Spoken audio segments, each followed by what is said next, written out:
Hello and welcome to URM's webinar, Data Protection in the UK, What Next? My name's Lisa Dargan, I'm a director at URM and I'm joined by Pauline Brace, who's one of our senior consultants who I will introduce you to shortly. Before we start, I have to say, Pauline, no pressure on us. This is one of the most popular subjects we have ever run as a webinar. It's had the most registrations and already it has the most attendees ever of a webinar. So clearly it's a popular topic that we're about to address. So let me start off and just run through the agenda. I'll do some introductions to Pauline and URM for those of you that aren't familiar with us in a moment. We're going to look at penalty trends since the GDPR was issued and what we're seeing at the moment.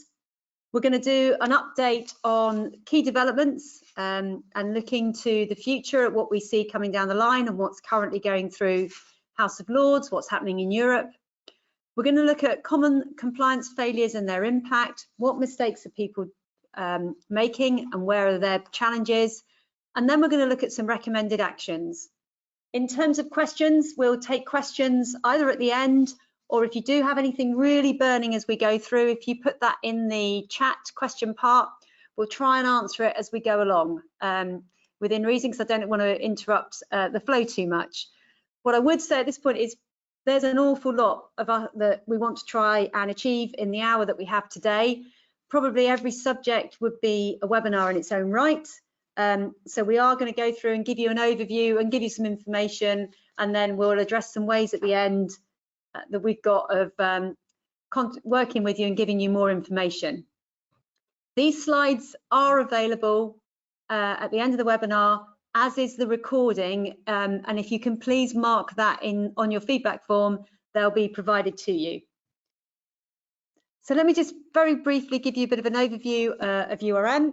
URM has, for at least the last 19 years, been supporting organisations to comply with the Data Protection Act initially, more latterly the GDPR, both UK and EU, and is also working on a number of certifications that we're going to touch on briefly, demonstrating compliance.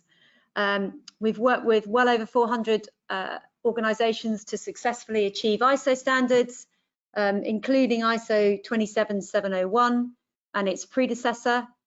And what makes us different? We've got a really passionate team of people who have all worked both sides of the fence. So for many, they've sat where you are today, being probably responsible for compliance before becoming consultants who are advising people how to be compliant. And I'm delighted to say I'm joined by Pauline, who is one of those. Morning, or hello, Pauline. Hello, good morning, everyone. Good morning. So Pauline, let me just embarrass you briefly. Pauline's got 20+ years experience in data protection and is both a senior data protection and information security consultant. So when we start talking about technical and organisational measures, really understands what that means and what sits behind that.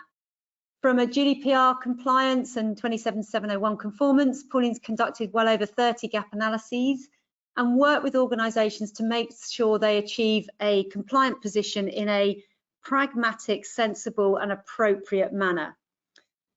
Pauline's also a very accomplished trainer, so when it comes to knowledge transfer and such things as presenting webinars, this is something she's very strong at, and has developed training modules in the past for ourselves, a variety of organisations, and the Royal Holloway. In terms of qualifications, Pauline holds all the ones that you would typically expect. So, Pauline, let's dive straight in and let's take a look at what's the penalty trends since the GDPR was issued. What's the ICO saying, and what are we really thinking in terms of where we are at the moment? Okay, thanks for that introduction, Lisa. Again, morning, everybody. There's one key message I want to get out there before we start going through what's next, and that is until the legislation is issued and the interpretations of it are clarified, the key thing for everyone is to comply with the legislation as you know it today, because the emerging stuff is going to take a little while to be clarified, even if the new data protection laws in the UK are issued. So carry on complying, carry on and don't panic. So The Information Commissioner's approach to issuing monetary penalties has come under a lot of criticism.